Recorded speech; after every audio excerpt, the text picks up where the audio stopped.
If I had been in community, there would have been people who saw me clearly enough to help me do that. But that's the funny part about community. There's so many good reasons to not be in it if you've been hurt, but you only need one to come back to it. The reason I needed to be in community was because I was too wounded to see who God always told me I was.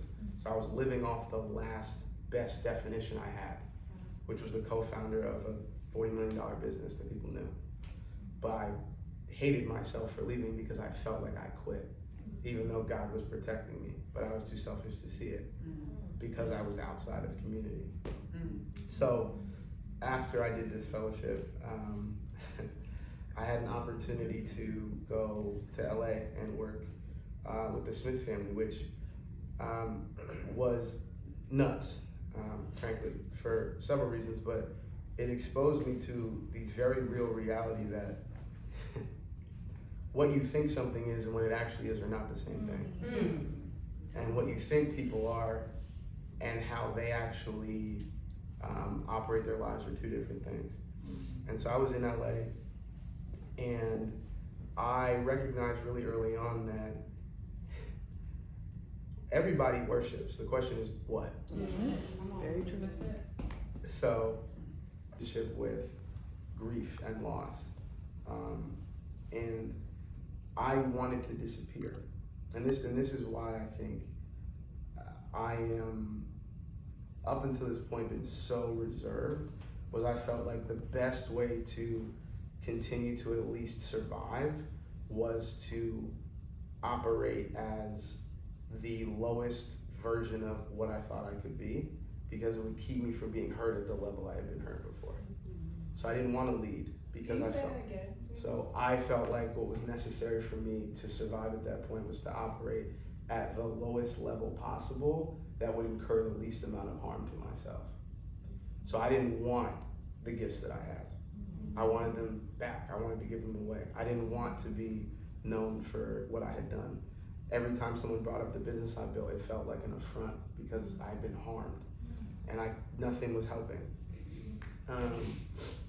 And I think that I recognized what God was doing, which was, one, stripping me in public, because that was the only way I'd get it. For me, that's me. And what I also realized was he was making sure that my relationship to independence was idolatry. So I have a lot of friends that are incredible owners, business operators, and I'm grateful for that.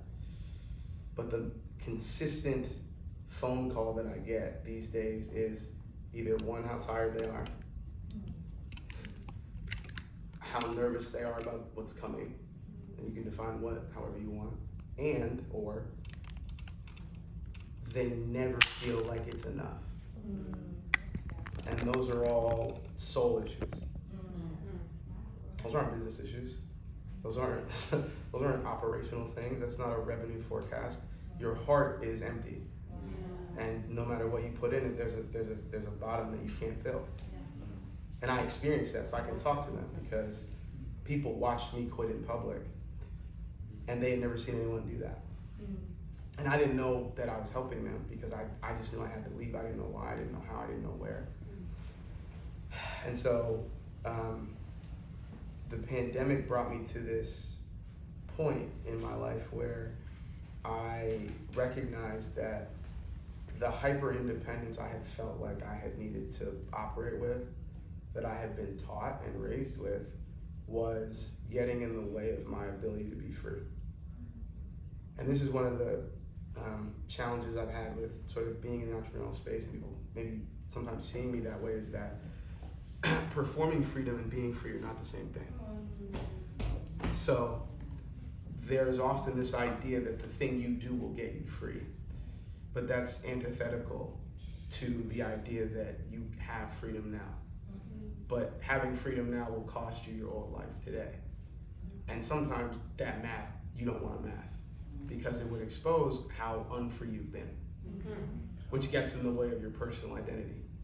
And so that definition breaks, and there's grief there, and there's loss associated with whatever you thought you were, and then whatever God is presenting you. And if you don't have anyone to walk that out with you, you will probably say no to it because you need support to walk through those things. You need community. You need discipleship. You need brothers and sisters. But the risk of being in community and being identified as naked, as being seen for all that you're not, as being, maybe I'm not as impressive here as I am there. I'd rather sit under the light that isn't actually sustainable than be around things that can actually carry me when I can't walk. Because I have to admit that I'm dependent. If I admit I'm dependent, I have to admit I need saving.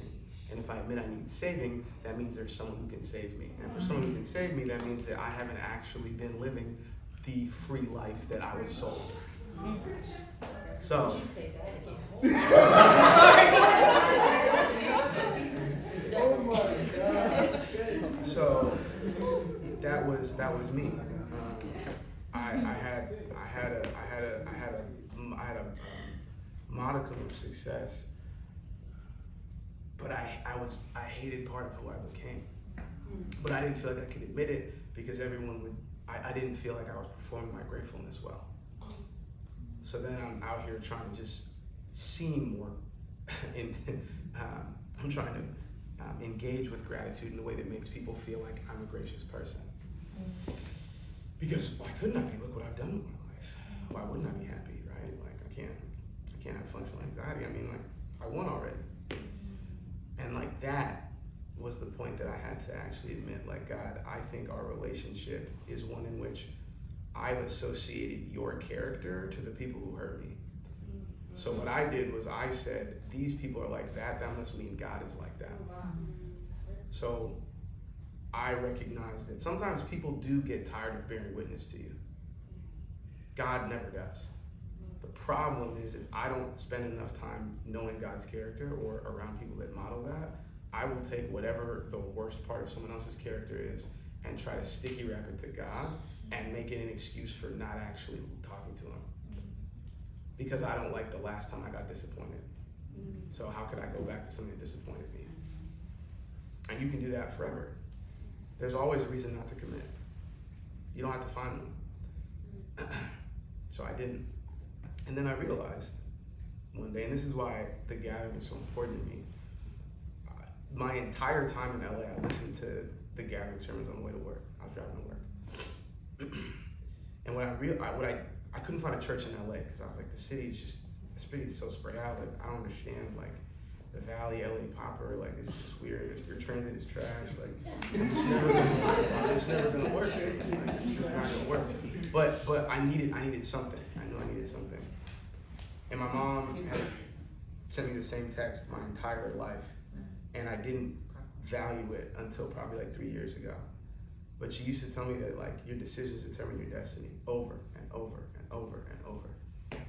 And she's right. But what I realized was I knew on some level I needed to get fed. I was afraid of switching my diet though. So I didn't necessarily want to get free yet. But like, you know the aroma of freedom. Because when you see people living in who they actually are, you can't unsee it. You can't unsee freedom. It's impossible. And so I started to see freedom, and then I started to recognize that, like, there were elements in my life that wanted to break free. So that was, I moved back to the city in early 2021. I told myself, I said, I'm gonna go to church regularly. And two things happened. One, I started to recognize that my idea of community, because I had built a really large one, was warped. My idea of community was not the community that we are a part of. It was a manufactured, secularized version of community in which people show up for approval. So we evaluate each other on whether they should be in community with us by standards that we don't even live up to. But we just try to find someone who's less close to that spectrum than we are, and we make our community whatever we need it to be. God never said that. We did. And so my fears of being in community were around being discovered, but the freedom I feel in being known is worth that. And so what I found is that in my own sort of relationship to business and work, that needed to be redeemed. Because I was afraid of being successful because I thought God left me. But then I remembered that the point of the verse was that there's no height or there's no valley. So there's no success I can get where God's not going to be there. And then there's no failure I can have where he'll leave me. So I've been way more afraid of success my whole life. Failure I know how to deal with, I think. Success was really frightening because I felt like I wasn't there. And I didn't know how to relate to people because I wasn't in community. So I was having success and I was unable to engage with it. And what that did to me was it meant that my gifts took me somewhere my character couldn't keep me. So I was out of bounds, but I had no one to actually calmly tell me that. So people are really bad at self-regulation. We just sell it to each other. It's an Instagram ad. You're like, you can't control yourself when you get the thing you want. You just want more of it. And so I think I wanted more of what I needed or what I thought I needed. And what's happened to me over the past, I'd say 4 to 5 years, and why I'm just so grateful to even be here, is it's legitimately a miracle that I'm able to talk about this. Because if you had told me a year ago that I'd be in a room talking about my relationship to faith and to God, I would have laughed and I would have been like, nah, that's what other people do. I'm not other people. Like, you don't know where I've been. And then I realized that like where I've been is actually where people might need to know I've been. But I didn't like my story because I didn't love myself, because I didn't actually have the definition that God had of me. This is what I believe the Jacob complex is, right? Like, God said what Jacob was going to be. He lived a false identity for 20 years. And then he wrestled with God, and God was like, this is who you've always been. Let me dislocate your hip. It's tough. But that's what happened. And so I've been living under a false identity, and I've been publicly successful, but privately broken. And I know a lot of people that go through that, and I didn't think about like what my ability to reach them would look like unless I knew how to actually say that in public. The other thing I'll share with you is that I, for a long time, conflated a quiet life with a small life. And so I think that there's a easy sort of dynamic you can have where, for someone like me who had publicly demonstrable gifts, things that people could see, I never thought people wanted me for me. I thought they wanted more of what I had. And I used to ask God, like, why did you give me this gift? And I've experienced so much grief behind it. Like, why couldn't you just let me sing? I could just like, whatever, right? And he was like, you'd abuse that. And I was like, heard you. But the other reason is there's a real world, it's true. There's a real world in which I needed to get stripped apart so I could understand the difference between being hurt and needing to be healed and walking around with God wounds pretending people did that. So there are some things people never did to me that I just internalized and I blamed God for. And that inhibited my relationship to my father. So I didn't think he was a good dad. I thought he was like some of the people that I've experienced, because that was an easier idea, because God is a better creator than I am. He's a much better leader, and he has much better plans than I do. But to admit those things is to surrender and become dependent in a way that the environment I was a part of does not celebrate. And that's what's countercultural to me, is the ability to be like, yeah, I'm fully dependent. I'm good, but I'm not that good. So the freedom to say that actually gives you the margin to do things you didn't think you could. Because now you don't have to hold the weight anymore. I don't have to be that strong. God is. I couldn't do that. God did. And so I think part of my becoming in this season has been that one of the verses that I looked at when I was thinking about what I wanted to talk about was 1 Thessalonians 4:11-12. To aspire to live quietly and to mind your own affairs and to work with your hand as we instructed you, so that you may walk properly before outsiders and be dependent on no one. And that verse really has helped me this year. But one of the things that I was shown recently was that I wasn't actually living as who I was because I took quiet life and I said small. So I said, I'll just be here. And God said, I didn't call you to that. And so like understanding those things for me has come as part of a communal exercise, and I'm so grateful. And I wouldn't be here without the community I think God has given me, and I certainly wanted to share more of my story because there's so many elements that I never understood across the period I was going through. But what I see now, what I recognize is that I couldn't have written. I'm not that good of a writer. I had to live through it, and I had to get deconstructed in a way that I can't actually say it wasn't anything but God. I could literally take no credit. There's too many plot twists for someone like me to keep up with.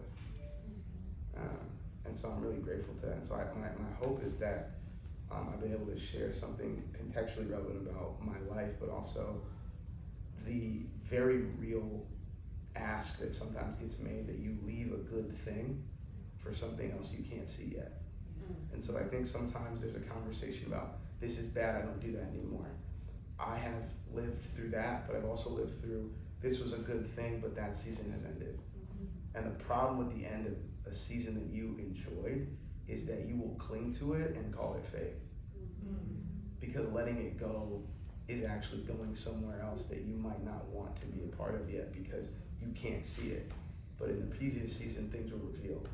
And so waiting for revelation this season has forced a dependency that I actually need, but I have in my flesh fought against. And that might be the most powerful witness I have. Is for all my high functioning friends, they can't figure out what's next. So it fuels their anxiety to try to do that. And it increases their depressive episodes. And it pushes them to edges. And so when they call me now, I'm able to ask different questions about what if you were able to let that go? What would that feel like? And so now we have a conversation about their freedom, not their business. Because their business hasn't gotten them free yet. And it never will. Can I ask you a question? Sure. This is very triggering for me. And so I have a question that requires a healing for me. How do we have more compassion for people like your high quality friends? Yeah. Because for me, I'm extremely disgusted by people who live in an external world because I live for me.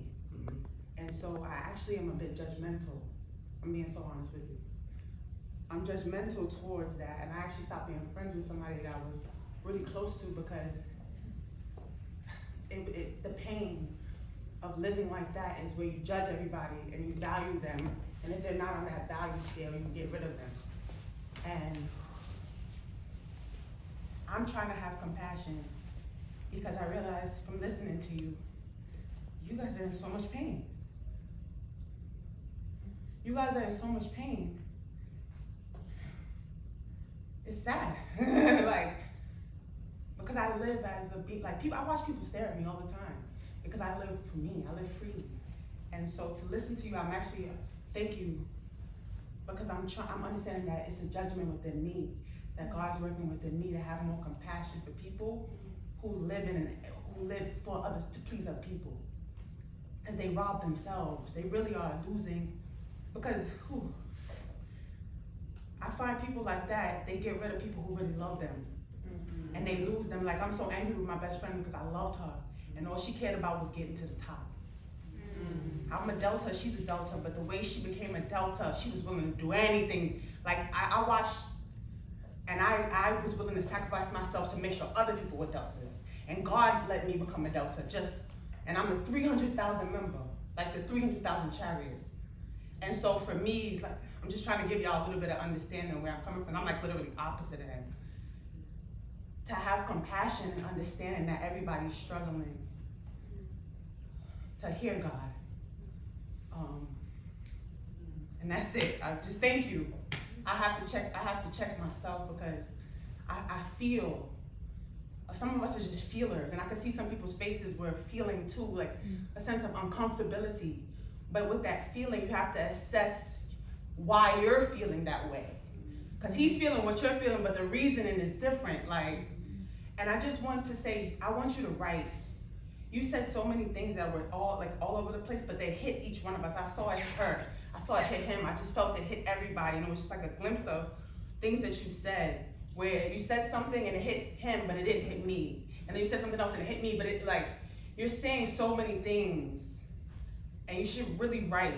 This experience is so big, and it's so global of all the emotions that you're feeling. I can't even begin to just like contextualize it.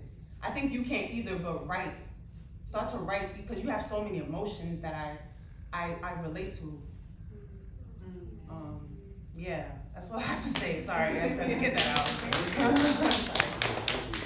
Was there a question?